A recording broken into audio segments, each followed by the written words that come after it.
Hoy, en Un Paseo por, hablamos sobre turismo. El mercado que viene a Valladolid, fundamentalmente el mercado emisor, es Madrid. En general, mucho mercado interior. Necesitamos más turistas extranjeros. El año pasado fuimos la ciudad que más aumentó el número de visitantes en un año. Recorreremos los lugares que no pueden faltar en una visita turística por nuestra ciudad. Aquí en la iglesia de San Pablo pues hicieron celebraciones tan importantes como la que este año estamos recordando, la proclamación de Carlos I como nuestro rey en el año 1518.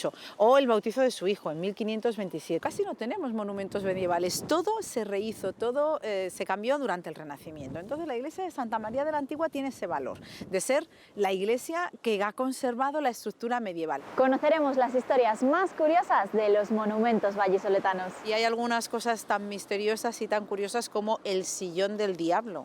Un sillón que dicen que quienes se sentaban quedaban poseídos por el diablo. Hubo un estudiante de la Universidad de Valladolid que estudiaba medicina y se sentaba en este sillón y entonces tenía el irrefrenable deseo de practicar autopsias. Desapareció un niño, el niño perdido. Pero también descubriremos los rincones más desconocidos de Valladolid, que merecen una atención especial. Nació como plaza de toros en el siglo XVIII y en lugar de graderíos tiene balcones alrededor para que pudieran asistir cuantas más espectadores, claro, mejor al espectáculo. Ahora aquí viven familias, ¿te imaginas qué maravilla despertarte por la mañana con esta paz que se respira en esta placita? En definitiva, conoceremos mejor la historia de nuestra ciudad y de sus monumentos y estaremos preparados para explicársela a nuestras visitas. Es famosa por ser un ambiciosísimo proyecto inconcluso. Se murió Juan de Herrera, ¿sabes? Y la gente dice que es que se fue al Escorial. No, el Escorial estaba ya hecho.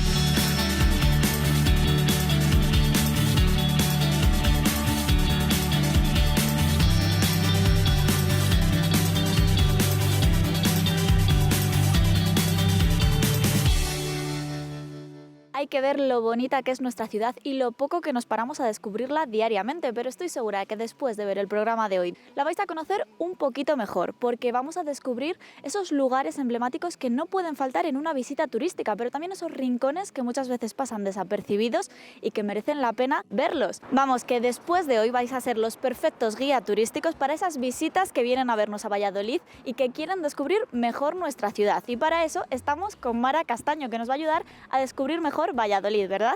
Bueno, a eso me dedico. Como guía turístico lo mejor es que contraten uno oficial, pero bueno, si tienen que ejercer para su familia, pues también perfectamente les vamos a dar las pistas para que lo puedan hacer. Bueno, hoy tenemos una ruta muy amplia que hacer porque en Valladolid hay muchas cosas que ver, ¿verdad? Claro, el centro histórico de Valladolid es muy grande, es muy rico, Valladolid es muy importante en la historia, así que tenemos muchos rincones por descubrir y muchas historias que contar. Uno de esos lugares que no pueden faltar en esa visita es precisamente donde nos encontramos, ¿verdad? Claro, por eso hemos querido empezar por aquí, por la Plaza de San Pablo, que es la más emblemática. Tú sabes que Valladolid se consideró durante muchísimo tiempo como una especie de capital del reino, como si fuera, bueno, la ejerciera como capital porque no había en Castilla una capital declarada. Y cuando los reyes venían aquí, pasaban aquí temporadas y estaban aquí establecidos en Valladolid, el lugar que se utilizaba para las grandes ceremonias y celebraciones de los reyes era siempre esta Plaza de San Pablo. Aquí en la iglesia de San Pablo pues hicieron celebraciones tan importantes como la que este año estamos recordando, la proclamación de Carlos I como nuestro rey en el año 1518 o el bautizo de su hijo en 1527. Todo esto ocurrió en la iglesia de San Pablo, que es uno de los monumentos más impresionantes que tenemos en la ciudad. Fíjate en los estilos que tenemos ahí representados, dos estilos, el estilo isabelino en la primera parte de la época de la reina Isabel, arriba el estilo manierista ya realizado en época del duque de Lerma, menudo pieza que fue el duque de Lerma. Tiene historias divertidísimas que bueno, pues ocurren muchas de ellas aquí en Valladolid. Sabes que el duque de Lerma se trajo la corte y consiguió que se declarara Valladolid como capital del reino entre 1601 y 1606. Ahí sí que fuimos capital de hecho y de derecho, así que realmente nuestra ciudad ejerce un papel muy importante. Mira este palacio que tenemos aquí enfrente, Samantha, el Palacio Pimentel. Bernardino Pimentel era amigo personal de Carlos I.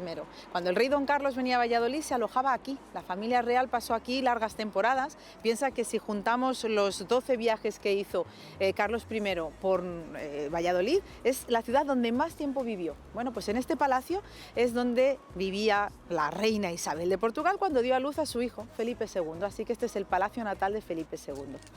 La ventana de la esquina es preciosa, es de estilo plateresco. Tenemos muy poquito plateresco en Valladolid, bueno, pues ahí tienes una de las excepciones. Actualmente este palacio es la Diputación de Valladolid, lo cual quiere decir que es un edificio público. Hombre, no entramos a molestar en las oficinas y en los despachos, que ya sería mucho abusar, pero siempre tienen para nosotros abiertas las puertas del zaguán. Y fíjate que aquí tenemos como un resumen de la historia de Felipe II. A través de estos azulejos, son relativamente nuevos, son de 1930 aproximadamente, pero representan escenas de la vida de Felipe II. Y si te fijas en el primero de ellos, pues tenemos representada la Plaza de San Pablo, que acabamos de conocer, y ahí se ve la iglesia, se ve el Palacio Pimentel, donde hemos entrado, y ves que hay una arquería que une el palacio con la iglesia. Bueno, cuenta la tradición que cuando nació en este palacio el futuro Felipe II, a su padre se le planteó un problema: ¿dónde celebrar el bautizo? Tú sabes que las ciudades están divididas en parroquias, y por mucho que a ti no te guste la iglesia o te pille lejos, tú estás obligada a ir a tu parroquia para hacer las ceremonias de tu familia. Bueno, pues esto le pasó al rey Carlos I.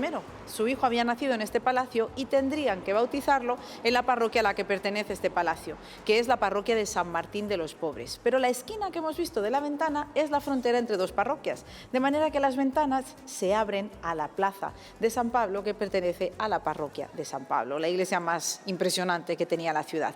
¿Dónde quería hacer el rey el bautizo? En San Pablo. ¿Y cómo lo consiguió? Pues mira, le pidió a la corte que no saliera por la puerta principal del palacio, sino por una ventana. Está atada con una cadena, porque después del bautizo el rey ordenó que nunca más se volviera a utilizar. Y el bautizo se hizo efectivamente en la plaza, en la iglesia de San Pablo, que está en la plaza, y ahí vemos la segunda escena donde se representa ese momento del bautizo. Si sigues mirando, las siguientes escenas son las celebraciones que se hicieron en honor del nacimiento del rey don Felipe en la Plaza Mayor de Valladolid, un torneo entre caballeros. Y la siguiente escena sería su proclamación como rey de Castilla en 1556. Y la siguiente escena es terrible. Esta escena es el juicio de la Inquisición contra el doctor Cazalla. Una escena que le sonará a todo el mundo que haya leído la novela del hereje de Miguel Delibes. Esa es la escena, el momento histórico que él reproduce en su novela. Felipe II visitando la ciudad con todos los honores de rey. Si pegamos el salto al otro lado de la puerta, podemos ver la llegada de las reliquias de San Benito, que llegaron desde Italia para ser protegidas y acogidas en el monasterio benedictino de Valladolid. Esa iglesia todavía la conservamos, aunque el monasterio ahora sean dependencias municipales. Y si seguimos, podemos ver la iglesia de Santa María de la Antigua, como estaba ceñida entre un barrio medieval, o el incendio de Valladolid.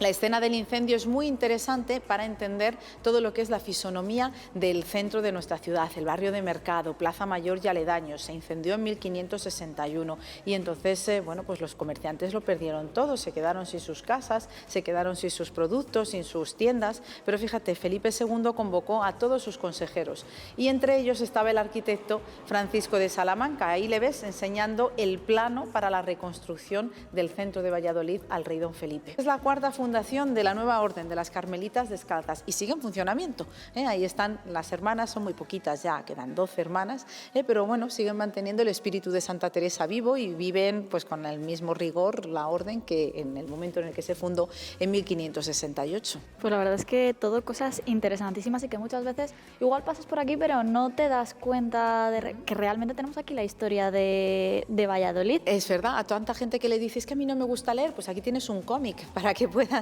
ver la historia de la ciudad a través de todas estas escenas, la historia en nuestro momento cumbre, que fue la época de Felipe II. Pues si te parece, podríamos continuar viendo el Palacio Real, porque en Valladolid tenemos Palacio Real. Pues vamos a verlo. Venga, acompáñame por aquí. Bueno, Mara, cuéntanos, ¿qué tiene de especial este Palacio Real? Este palacio se construye como residencia del secretario privado de Carlos I, de Francisco de los Cobos, y era un palacio impresionante, de los mejores que había en la ciudad. Realmente este señor, cuando construía bien. Lo que pasa es que a principios del siglo XVII, Felipe III traslada la corte de Madrid a Valladolid. Hemos dicho que Valladolid es capital del reino, y claro, el rey necesitaba un sitio para vivir. Compra el mejor palacio que había en la ciudad, el Palacio Real, y lo reforma.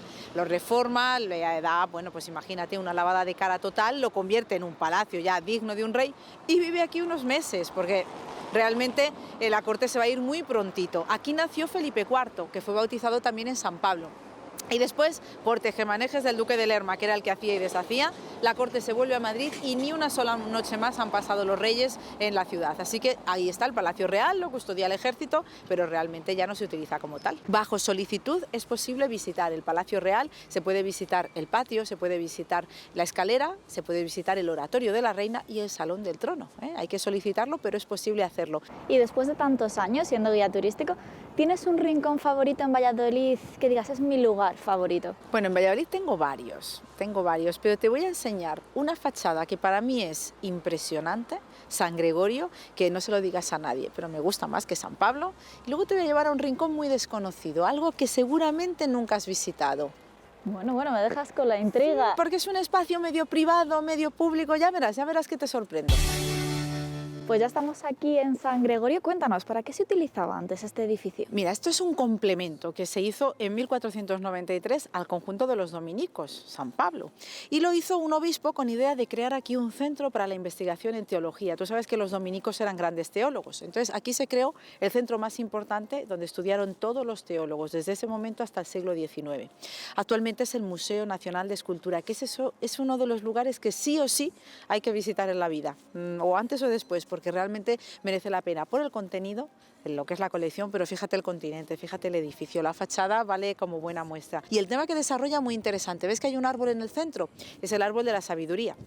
Entonces la primera idea es que quien quiera la sabiduría estudie en el colegio teología, pero si te fijas, en lo alto de la sabiduría está el escudo de los Reyes Católicos, que no se pueden equivocar porque la sabiduría les ayuda, pero además están reforzados por dos leones que le da fuerza y arriba protegidos por las alas del águila que representa a San Juan Evangelista, la religión. Así que esos son los secretos de los Reyes Católicos para ser tan importantes y tan poderosos. Bueno, y en esta zona en la que estamos había muchos palacios, ¿verdad? Pues fíjate que en Valladolid tuvimos 300. En lo que es el siglo XVI, nuestro momento culminante, cuando ejercíamos de capital del imperio, había 300 palacios. Todas las familias nobles tenían palacio en Valladolid. Muchos de ellos siguen en pie. Si te vas fijando, hay veces que a lo mejor están medio y han construido, aprovechando los restos del palacio, un edificio posterior del siglo XIX o incluso del siglo XX. Pero esas fachadas que de repente hay de piedra, esos arcos de medio punto grandísimos, con escudos, esos son siempre restos de los palacios. Y hay muchos que están perfectamente aquí en torno, en la zona de San Pablo, pues vemos muchos. Hemos visto antes un par de ellos, pero tenemos también el Palacio Villena, la Casa del Sol. Todos ellos son parte de esa corte de Valladolid del siglo XVI. Después de haber conocido esta zona tan especial de Valladolid, ¿qué te parece si vamos a ese rinconcito que me decías que era uno de tus favoritos? Un rincón secreto. Vamos a la Plaza del Coso. Pues vamos al Coso. Bueno, Mara, qué sitio tan bonito al que me has traído. ¿Verdad que es muy especial esta plaza? Parece que te hubiese llevado a otro sitio, como que hubiésemos de repente hecho un salto en el espacio, ¿verdad? Es una plaza preciosa.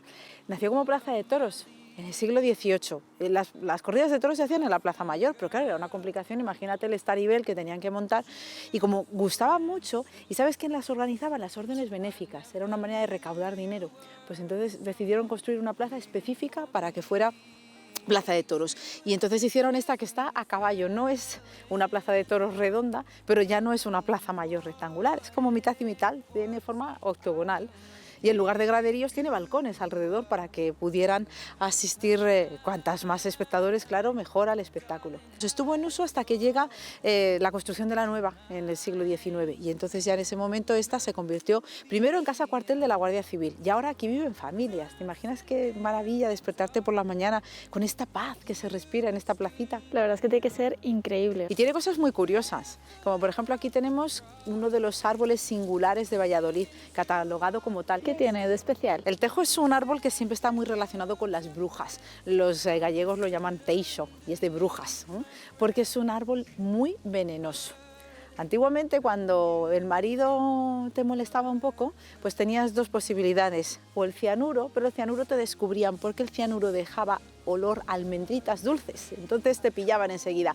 Pero un recocidito de tejo era venenoso de necesidad, pero no dejaba ningún tipo de rastro. Bueno, muchísimas curiosidades estamos conociendo hoy, ¿eh? ¿Sabes quién vive en esta plaza? Pues no. El más famoso asesino en serie de Valladolid, Augusto de Ledesma, protagonista de Memento Mori. ¿No has venido a hacer la ruta todavía? Te he puesto falta. Bueno, Mara, es que de camino a donde íbamos nos seguimos encontrando palacios. Ya te he dicho que había 300, los tenemos por todas partes. Este es el Palacio de Fabio Nelli, que era un banquero, mitad italiano, mitad de Río Seco. Y este podríamos decir que fue el primer banco que tuvimos en Valladolid, como tal se utilizó. Es un edificio a la italiana, un palacio a la italiana, preciosa fachada la que estamos viendo y actualmente museo. Tenemos aquí museo arqueológico, museo de bellas artes y hay algunas cosas tan misteriosas y tan curiosas como el sillón del diablo. Un sillón que dicen que quienes se sentaban quedaban poseídos por el diablo y bueno, pues hubo un estudiante de la Universidad de Valladolid que estudiaba medicina y se sentaba en este sillón y entonces tenía el irrefrenable deseo de practicar autopsias. Desapareció un niño, el niño perdido, y apareció en el sótano del estudiante, así que para que nadie más se pudiera sentar en el sillón, dicen que lo colgaron dado la vuelta en la capilla de la universidad y ahí estuvo años y años hasta que lo trajeron a este edificio. Hay que advertirlo bien, porque ahora no está dado la vuelta, no vaya a ser que alguien se siente por accidente y fíjate qué lío. Son historias divertidas que a la gente le gusta descubrir y son cosas que solamente si te acompaña un guía podrás conocer. Como por ejemplo el hecho de que tengamos un arcángel mutilado en Valladolid. Lo del reciclaje nos resulta siempre bien. ¿Y qué ha pasado con él? Pues mira, la iglesia de San Miguel, que nosotros conocemos como iglesia de San Miguel, en realidad se fundó como capilla del Colegio de Jesuitas y encima de la fachada, en la hornacina, estaba San Ignacio de Loyola. Bueno, cuando los jesuitas los expulsaron de España, pues se fueron también de Valladolid y entonces la iglesia, la capilla del colegio quedó sin uso y como era muy buena, muy grande y estaba en muy buen estado, decidieron trasladar la parroquia de San Miguel, que estaba en la plaza de San Miguel, a esa iglesia. Entonces se trajeron de la fachada de la iglesia de San Miguel primitiva el arcángel que la presidía para colocarlo en la hornacina donde estaba San Ignacio, pero es que San Miguel era más grande, no les cabía en la hornacina y lo metieron al empujón. Le cortaron un brazo, le cortaron las alas y ahí lo tienes mutilado, pero reciclado. Bueno, y otra curiosidad más la encontramos aquí. ¿Qué pasó con esta ventana? ¿Qué historia representa? Desde que el mundo es mundo, Samantha, las cosas han sido iguales. Mira, este palacio era el palacio de los señores de Valverde y estos señores no tenían hijos y entonces acogieron en la casa pues a un niño que no era huérfano pero era humilde y lo criaron como si fuera su propio hijo, lo querían muchísimo. Pero el caso es que según fue pasando el tiempo, pues este niño se fue haciendo un jovencito muy interesante y al fin y al cabo no era hijo de la señora Valverde. Así que la señora Valverde se empezó a interesar por él de otra manera. Claro, lo tenía en casa, fíjate qué cómodo para tener el amante en casa. El señor Valverde se enteró, lo descubrió y entonces les expulsó a los dos de la casa, a ella la repudió y para que todo el mundo supiera la afrenta que había sufrido, les mandó retratar ahí en esa ventana, ella recogiéndose la falda como una cualquiera y enseñando el muslo y él ahí pues con cara como de avergonzado. Vamos, que lleva 4 siglos presumiendo de cuernos el señor Valverde. Bueno, Mara, todos conocemos el Calderón, pero ¿sabemos realmente la historia que hay detrás de él? Cuando se inauguró este teatro se consideró entre los mejores teatros que había en Europa. Capacidad para 1.141 espectadores, decorados pues con sus terciopelos, las lámparas de cristal precioso, pero sobre todo aquí vino un ingeniero italiano que se llamaba Egidio Piccoli y Piccoli hizo una máquina que nada, eran poleas y trócolas y toda manual, pero permitía cambiar los decorados rapidísimamente, subir y bajar telones, accionar elevadores debajo del escenario que permitían que aparecieran decorados completos, incluso con la escena en curso, y elevar el patio de butacas, quitaban las butacas y se convertía en salón de baile. Era como de Julio Verne, la gente venía a ver el teatro, no la obra de teatro. Toda una revolución en su día. Efectivamente, y curiosidad, cuando se restauró en 1999, desmontaron todo el patio de butacas y abajo estaba la maquinaria, que era una maquinaria toda de madera. Y fíjate que las vigas de madera estaban firmadas por el carpintero que las hizo. ¿Sabes quién era ese carpintero? Pues no. El abuelo de Miguel Delibes. Así que prácticamente como que estaban ya ligados a las tablas desde entonces los Delibes y bueno, pues ahí está esa memoria de nada más llegada la familia a Valladolid tenían esa carpintería. Bueno, estamos en una zona que no puede faltar en una visita turística en Valladolid, ¿verdad? No, este es uno de los puntos fundamentales. Ten en cuenta que estamos en el centro religioso y además tenemos aquí uno de los monumentos más antiguos en uso de la ciudad, que es Santa María de la Antigua. Así que aquí hay que venir. ¿Desde dónde vienen esas personas que vienen aquí a Valladolid a hacer una visita? El mercado que viene a Valladolid, fundamentalmente el mercado emisor es Madrid. Viene mucha gente también de la Comunidad Valenciana. Y en cuanto a gente que venga del exterior, ¿desde dónde vendrían? Pues mira, ahí sí que te tengo que decir que estamos mejorando y vamos desarrollándolo, pero todavía es un poco una asignatura pendiente en Valladolid. Necesitamos más turistas extranjeros. Pero bueno, sí que vienen franceses, los franceses suelen ser mucho de viaje cultural, vienen bastantes, y bueno, cada vez más es un goteo continuado de gente, sobre todo europea. ¿Realmente podríamos decir que Valladolid es una ciudad turística? Hoy por hoy sí, hoy por hoy ya nos hemos posicionado muy bien. Ten en cuenta que el año pasado fuimos la ciudad que más aumentó el número de visitantes en un año. Estamos consiguiéndolo, pero claro, todavía hay mucho trabajo por hacer. Valladolid tiene una posición muy buena, que yo creo que es algo que hay que potenciar, pues estamos en todo el centro de Castilla y desde aquí a 1 hora y poquito tiempo de coche o de autobús tenemos un montón de ciudades bellísimas, interesantísimas y que todo el mundo conoce: Salamanca, Segovia, Ávila, Burgos, Palencia, León, en fin, Zamora, tenemos todo. Bueno, ¿qué te parece si seguimos conociendo esos monumentos, esas zonas emblemáticas de Valladolid? Pues mira, un icono de nuestra Edad Media. Fíjate que Valladolid es una ciudad medieval, la funda el conde Ansúrez a finales del siglo XI. Pero casi no tenemos monumentos medievales, todo se rehizo, todo se cambió durante el Renacimiento. Entonces la iglesia de Santa María de la Antigua tiene ese valor de ser la iglesia que ha conservado la estructura medieval. Lo más antiguo es el campanario. Ese campanario es del siglo XII y se construye por artistas catalanes. Ten en cuenta que la hija del conde Ansúrez se casó con un armengol, que era el conde de Urgel. Entonces tuvimos a los armengol gobernando en Valladolid y vinieron artistas catalanes y trabajaron en 3 campanarios. El resto de la iglesia ya es gótica, porque se rehizo, aunque la fundación era más antigua, la iglesia se rehizo para convertirla en parroquia y actualmente pues tiene un aspecto gótico. Una historia muy parecida a la de Santa María de la Antigua tendría también la Colegiata de Valladolid, que la vemos justo enfrente. Y si te fijas, ahí se ve empezar un campanario que está protegido por el tejadito moderno. Ese campanario era idéntico al de Santa María de la Antigua, es otro de los hechos por los artistas catalanes. La Colegiata era la iglesia más importante que teníamos en Valladolid durante la Edad Media. No teníamos catedral. ¿Qué pasó? Pues que la catedral, solamente puede haber catedral en una ciudad. La catedral vino cuando Felipe II nos dio el título de ciudad, pero mientras éramos villa teníamos colegiata. Entonces Felipe II, nacido en Valladolid, decidió que quería haber nacido en una ciudad, ser ciudadano, y entonces nos dio este título, es de privilegio de ser ciudad, y automáticamente le encargó a su arquitecto de confianza, a Juan de Herrera, la construcción de nuestra catedral. Pero todos sabemos que esa catedral nunca se llegó a acabar. Sí, es cierto, es famosa por ser un ambiciosísimo proyecto inconcluso. Se murió Juan de Herrera, ¿sabes? La gente dice que es que se fue al Escorial. No, el Escorial estaba ya hecho. Se murió Juan de Herrera y se paralizó la obra. Podían haber seguido con otro arquitecto, pero el rey siguiente, Felipe III, cuando llega no estaba interesado en este proyecto, así que dejó de financiarlo. Y bueno, pues lo que tendría que haber sido la segunda iglesia más grande del mundo cristiano, después de San Pedro del Vaticano, pues se convirtió en nada, en 1/3 de lo previsto. Así que, bueno, pues la tenemos inconclusa. Yo creo que eso también forma parte del interés que tiene esta iglesia, ¿no? El hecho de que esté inacabada. Bueno, Mara, ¿qué mejor sitio para tapear esas tapas que tanto les gustan a nuestros turistas que la Plaza Mayor de Valladolid? Bueno, pueden elegir donde quieran, la Plaza Mayor o toda la zona que mal llamamos de Coca. Bueno, ¿y qué tiene de especial esta plaza en la que nos encontramos? Es una plaza muy importante, Samantha, es la primera plaza regular que tenemos en España. Realmente el origen de este barrio es anterior, es medieval, pero hubo un incendio en 1561 que destruyó todo el barrio de Mercado. Artesanos, comerciantes, lo perdieron todo. Y bueno, pues gracias a esto, el rey Felipe II encargó al arquitecto Francisco de Salamanca la reconstrucción. Entonces este es el resultado de esa reconstrucción y es el modelo de todas las plazas mayores regulares que veas en España. La de Salamanca, la de Madrid, que son muy bonitas y que son muy importantes, siguen la idea que nació aquí. O sea, que aunque no lo valoremos, tenemos una plaza muy importante. Pues imagínate, un modelo urbanístico realmente que nace en la Plaza Mayor de Valladolid. Bueno, y aquí en esta plaza también tenemos el Teatro Zorrilla.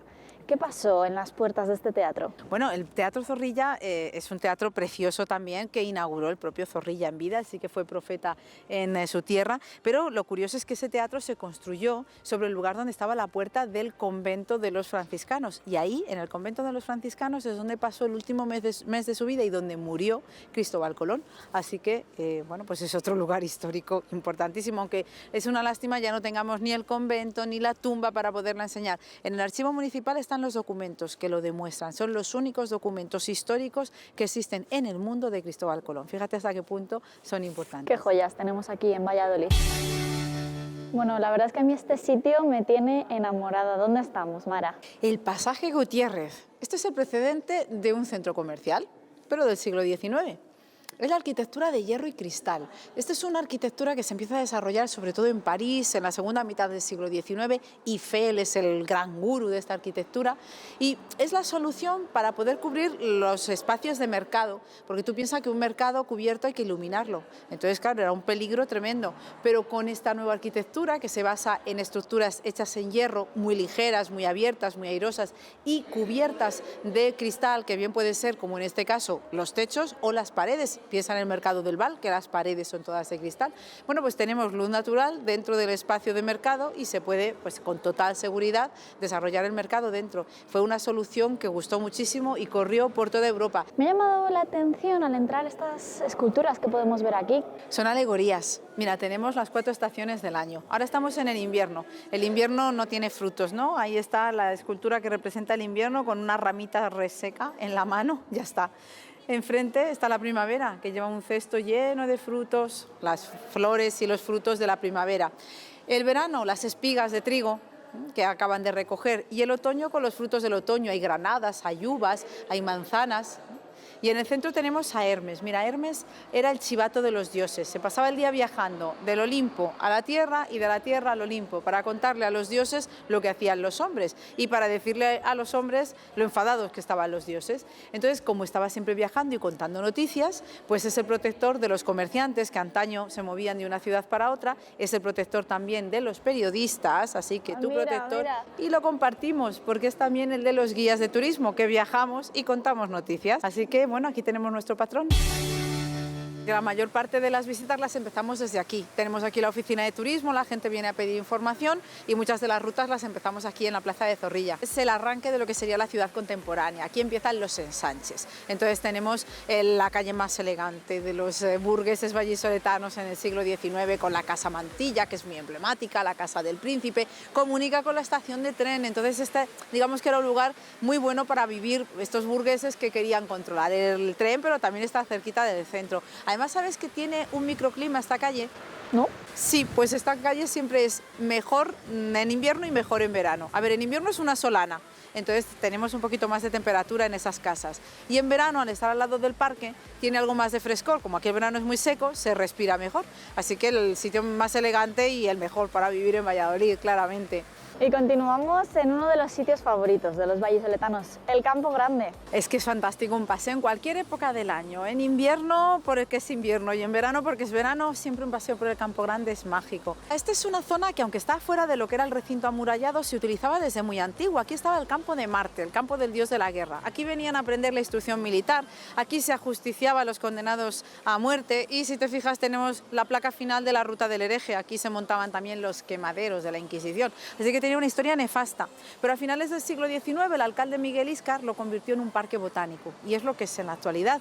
Bueno, no solamente especies vegetales exóticas, trajeron también animales exóticos. Un símbolo de Valladolid es el pavo real, ¿verdad? Sin duda. Pues es oriundo de la India, los trajeron en el siglo XIX de la India y forman parte de, bueno, de nuestra vida diaria realmente. Y aquí en esta misma zona también tenemos algo precioso como es caballería, ¿verdad? Mira, esta era la postal de Valladolid. Cuando la gente mandaba postales, la postal era La Fuente, José Zorrilla y al fondo la Academia de Caballería. Como ahora la gente no manda postales, es el selfie. Y es que el selfie que todo el mundo se hace. La Academia es un edificio precioso. No es tan antiguo porque este edificio es de los años 20, del siglo XX. La Academia ya llevaba aquí mucho tiempo, pero se quemó el edificio original, el primero que habían construido, se quemó. Y entonces tuvieron que hacer uno. Y el arquitecto que lo hizo era de Salamanca. Entonces, como guiño a su ciudad, se trajo la piedra dorada de las canteras de Villamayor y con ella está construido y además está inspirado en el Palacio de Monterrey de Salamanca, o sea que es claramente una alusión a la ciudad de origen del arquitecto. Y bueno, sigue funcionando como academia de caballería, sigue con las mismas funciones, salvo que ya no tiene caballos, porque ya los cadetes no van a caballo, lo demás igual que hace siglo y medio prácticamente. Bueno, Mara, hemos hecho un recorrido por toda la ciudad, hemos visto todos esos lugares emblemáticos, esos rincones tan especiales. Pero si tuviésemos que quedarnos solo con uno, el más especial, ¿serías capaz de elegirlo? Ay, es muy difícil lo que me pides, Samantha. Solamente uno, yo iría a la Plaza de San Pablo. Creo que es lo que te deja así como una impresión más grande. Aunque a lo mejor no le tomas tanto el pulso a la ciudad, pero es lo más impresionante para un turista que pase 5 minutos en Valladolid, el entorno de San Pablo. Muy bien, pues nada, Mara, muchísimas gracias por este recorrido que hemos hecho contigo. ¿Te ha gustado? Me ha encantado, he descubierto muchísimas cosas que... ¿Y eso que eres de Valladolid de toda la vida? De aquí, exacto, así que estoy segura de que en casa van a aprender mucho con este programa. Pues cuando quieras, ya sabes dónde estoy, seguimos visitando la ciudad y descubriendo rinconcitos. Muy bien, muchas gracias. Un placer. Y después del recorrido de hoy, todos podemos decir que conocemos un poco mejor Valladolid, pero no lo suficiente, son muchos los rincones que aún nos quedan por descubrir, porque Valladolid es bonita, muy bonita, y puede ser toda una caja de sorpresas. Solo hace falta levantar un poco más la mirada de la pantalla del teléfono móvil mientras paseamos, para darnos cuenta de las joyas que tenemos enfrente.